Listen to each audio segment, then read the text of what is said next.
Oh, what's up sa inyo mga kabayan? Pakinggan natin ang sinabi dito ng Supreme Court mga kabayan patungkol sa JAA, no? Na petition, na ginawang petition mga kabayan, no? Na ni na Attorney Vic Rodriguez mga kabayan. Ito na sinasabi natin. Yan na yung iintay natin mga kabayan. Yang magiging hatol patungkol diyan kasi pilit nila mga kabayan tinatabunan, no? Ang issue patungkol diyan sa nangyaring JAA na yan mga kabayan, yung ipinasa ni Bungit na batas na budget for 2025. So pakinggan muna natin mga kabayan.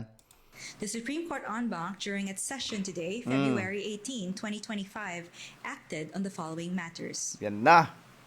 In the case of Victor D. Rodriguez et al. Versus House of Representatives, Senate of the Philippines, and Executive Secretary Lucas Bersamin. Victor D. Rodriguez and several others are challenging the constitutionality of Republic Act Number 12116, or the General Appropriations Act of Fiscal Year 2025, or the GAA. Petitioners argue that the GAA is unconstitutional for failing to allocate mandatory funding for PhilHealth, unlawfully increasing appropriations beyond the President's recommendations, and allocating the highest budget to infrastructure over education. They add that the GAA is unconstitutional since the bicameral committee report on the General Appropriations Bill contained blank items.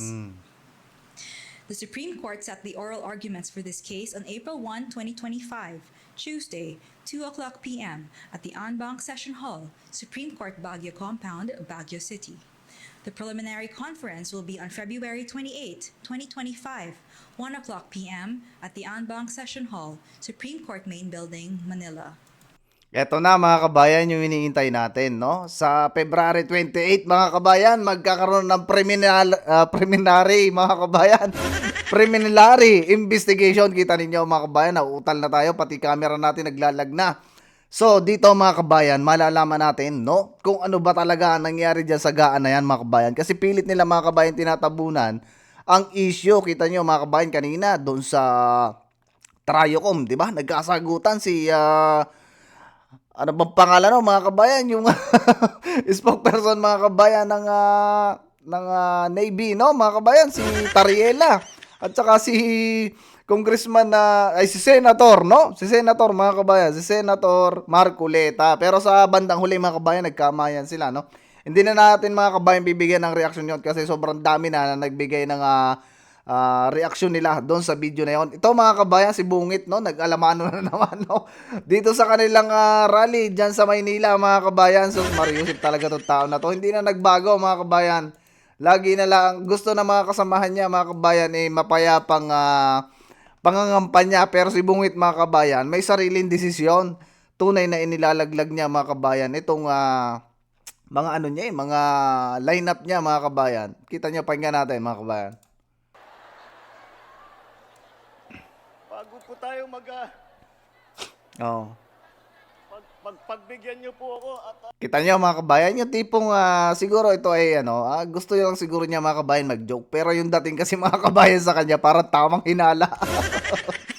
Ang datingan sa kanya mga kabayan, tamang hinala. Ano, taragis talaga. bibilang ko lang yung aming mga kandidato dahil tinitiyak ko na kumpleto at wala pang napasabugan ng granada.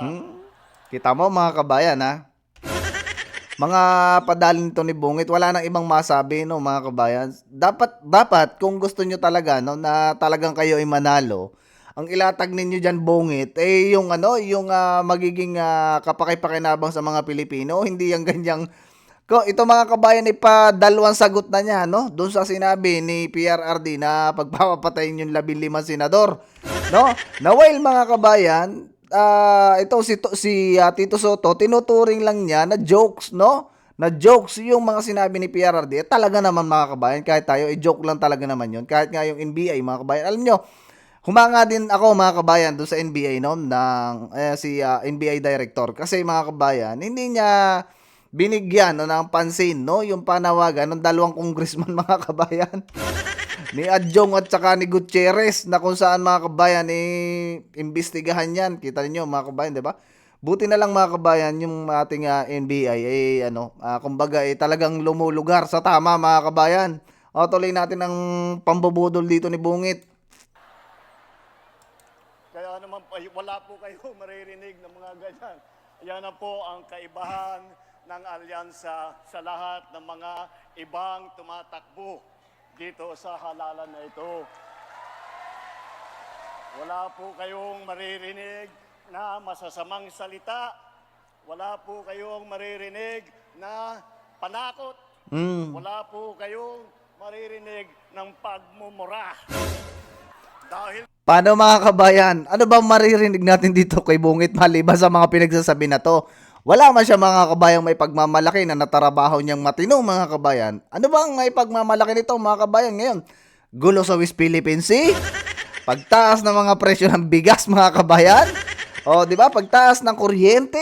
O, ano pa? Pagtaas pa ng kung ano-ano mga kabayan. Lahat na lang mga kabayan tumaas dahil dito kay Bungit. Ano pa bang ipagmamalaki nito mga kabayan? Ano pa ba ang sasabihin nito dito sa mga Pilipino na nakikinig sa kanya? Di ba? Sus Maria Joseph Kabungit, mas maganda kung magsasabi ka diyan na ito, kailangan nyo kaming iboto dahil itong aking mga kupunan na to ay magaganda ang plataforma. Dapat ganon mga kampanya, Bungit. Ikaw pa naman ang kaya nawawalan ng galang sa iyo ang mga Pilipino dahil sa mga pinaggagawa mo din. Wala ka sa ayos. Diba mga kabayan? Kaya dapat talaga matuto tayo na kumilatis ng mga botante. Alam niyo dito sa lineup ni Bungit mga kabayan, meron tayong napupusuan diyan.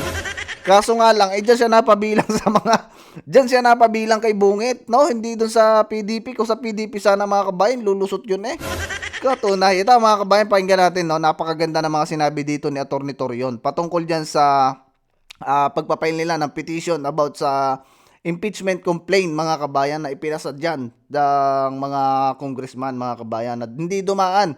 Hindi naman talaga mga kabayan dumaan sa tamang procedure, no? Kahit sino, no? Tayo na may nakikinig mga kabayan doon sa mga abogado, no? Nakikinig tayo doon sa mga sinasabi ng mga talagang bihasa mga kabayan sa batas. Kaya tayo ay medyo nakakaintindi sa mga sinasabi ng mga areto.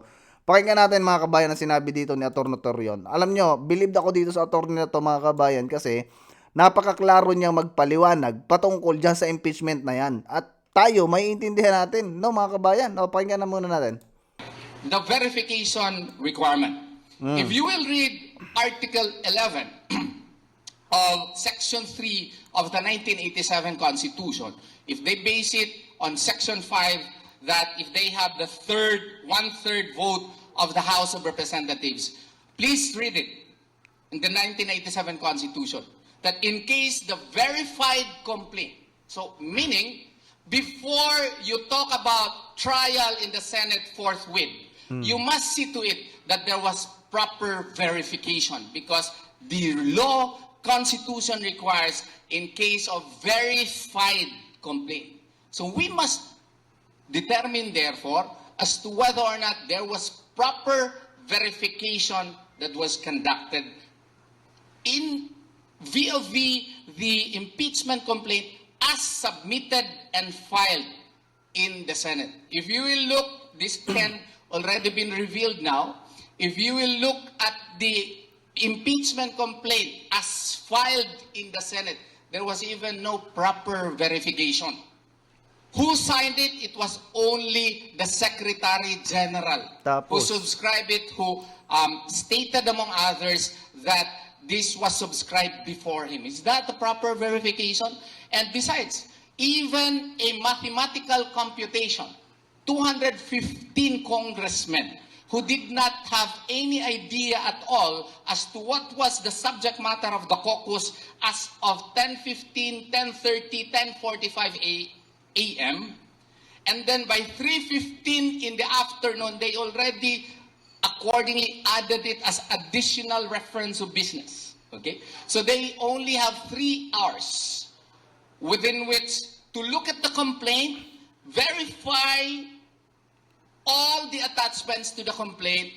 Even if we counted it, they would only have about 1 minute and 2 seconds. No? ganon kalupit mga kabayan ng mga kongresista na nag-file, no? Yung nag-entertain mga kabayan sa pang-apat na impeachment complaint sa ating Vice Presidente.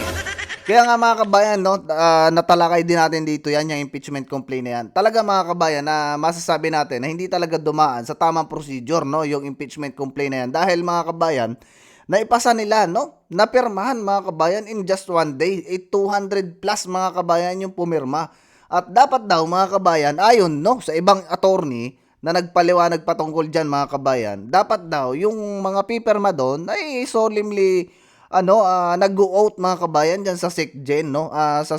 O nga mga kabayan, dapat ganun daw mga kabayan ang gagawin. So, paano nga naman mga kabayan na ipasa yun ng ganong kabilis na isang araw lang doon sa 200 na yun? Ano, sabay-sabay sila mga kabayan pumirma? 'Di ba? Meron pa nga isang congressman, no, mga kabayan, representative ng isang party list. Nakasign siya mga kabayan, yung pala matagal nang natanggal mga kabayan, matagal nang nag-resign. Akalain mo yun, paano nakapirma yun mga kabayan, matagal na pala naka-resign. Sus Mario Joseph. To finish it all, if we believe them. Now, can you understand anything in 1 minute and 2 seconds? Wala ka, Attorney Torion. Si Bungit nga, 4,075 pages, binasa niya. Oh, hindi lalo na yung kanya mga bataan dyan sa Congress. Huwag ka na magtaka, Attorney Torion. Kayo din mga kabayan, wag na kayo magtataka kasi mga bata ni Bungit yan na nabigyan yan mga kabayan ng katalinuhan, no? Ganon mga kabayan, kaya in just 1 minute, naintindihan nila yung pang-apat na impeachment na pinail sa ating Vice Presidente. Kita nyo, yun nga presidente mga kabayan, 4,000 plus mga kabayan na pages, binasa niya. Kita ninyo yung epekto, laglag yung eye bags. Sus, Ang Mario kapal-kapal ng impeachment complaint. Why? Because an impeachment complaint is not a rote process. It is a process which is sacrosanct. Why? Because this is not merely a numbers game. And as a matter of fact, if you will base it in Gutierrez versus House of Representatives, the Supreme Court was in relation with Francisco versus House of Representatives. The Supreme Court was emphatic in saying that this is a sacrosanct process, that the impeachment process should not be only considered as a numbers game to be used by Congress in order to crucify high public officials. Tama. No? And then third, there was violation of due process.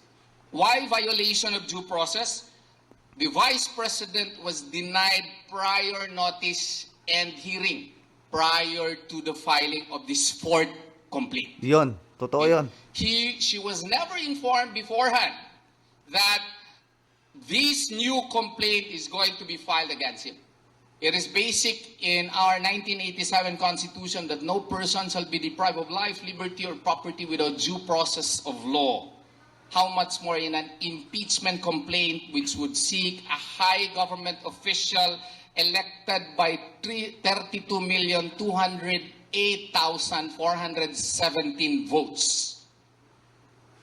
This is 32 million including our votes.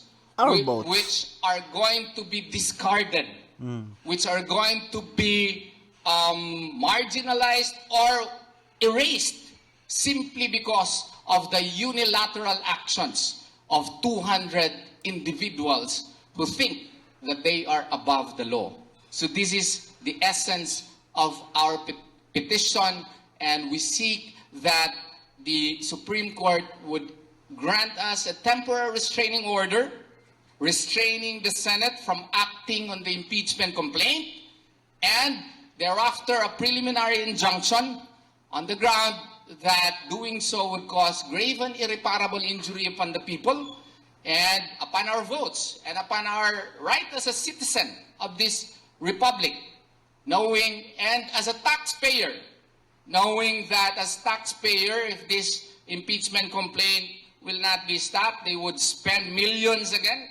Tama. Just to divert our attention in crucifying the Vice President of the Republic of the Philippines with Kita ninyo mga kabayan, no? Napakagaling nito ni Attorney Torion magpaliwanag base dito sa kanya mga sinabi na to. Talagang kahit naman tayo mga kabayan na hindi first language ang English, pero napakalinaw mga kabayan na sinasabi niya dito, no? Patungkol dyan sa impeachment complaint na yan. Dapat talaga mga kabayan, hindi yan kumbaga, hindi nila dapat ano nila mga kabayan, kumbaga ibasura nila yung impeachment complaint na yan kasi mga kabayan, hindi nga dumaan sa tamang due process. Kita niyo mga kabayan, naipasa nila yung impeachment complaint na yan ang hindi man lang na-inform yung ating vice presidente. So, hindi sila dumaan mga kabayan sa due process. At secondly, mga kabayan, hindi nila ginawa yung tamang procedure patungkol dyan sa impeachment. Pero sinasabi mga kabayan ni Honorable Gutierrez, no? Ay dumaan daw mga kabayan sa tamang procedure.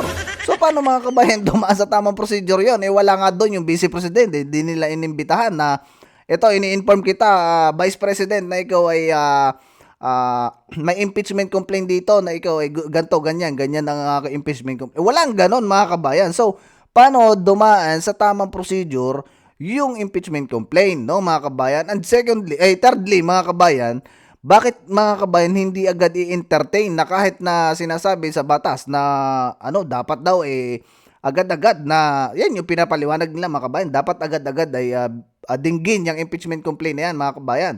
Kahit na ang Supreme Court nagsabi na rin mga kabayan na dapat ay gampanan ng Senate, no?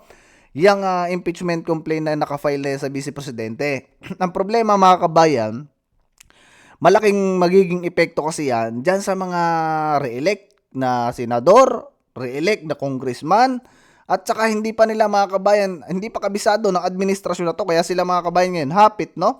Hapit sila sa pangangampanya at hindi nila inaasikaso yung impeachment. Kung tutuusin mga kabayan, dapat nga iintindihin na yung impeachment complaint yan or dinigin. Tama yung sinabi ni Coco Pimentel mga kabayan na dinggin na agad yung impeachment complaint na yan para magkaalaman mga kabayan kung yung bang impeachment complaint na yan ay may merits, no? At mahatulan ng ating vice presidente ng guilty. Pero marami mga kabayan na political analyst ang nagsasabi na madi-disqualified, no? Or hindi magpaprosper yung impeachment complaint na yan kasi nga mga kabayan, ganito. Tama yung pinapaliwanag ni Atty. Torion na hindi dumaan talaga at wala naman mga kabayan. Ano bang basihan nila mga kabayan? Yung sa sinasabi na paggamit ng pondo na hindi tama mga kabayan, na which is yung ating yung pondo mga kabayan, napatunayan ng COA na maayos mga kabayan. Ito kasi pang-apat na complaint mga kabayan na to na inano nila yung pag-threat, no, sa Pangulo, na which is wala naman. Hindi nga mga kabayan yung threat kung tutuusin kasi ang sinabi doon ng ating vice presidente, pagka siya pag may nangyari sa kanya mga kabayan, doon pa lang yung threat na yon.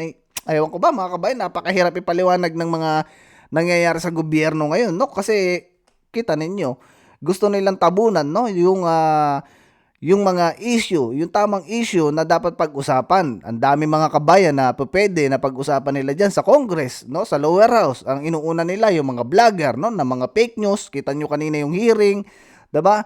Ang dami dyan pwedeng pag-usapan. Like for example, yung kuryente, tataas na naman. Yung gasolina, mga kabayan, tataas na naman. Yung mga bilihin, tumataas. Diba mga kabayan? So, dapat doon sila mag-focus. Hindi dyan sa mga walang kakwenta-kwenta mga kabayan. Diba?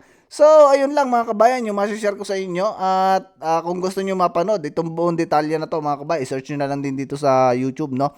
At napakahaba ng mga pinaliwanag dito ni Atty. Torion. Ang kinuha lang natin mga kabayan ay yung part na pinapaliwanag niya about just sa impeachment complaint. So, ayun lang mga kabayan, maraming salamat sa mga bagong subscribers natin.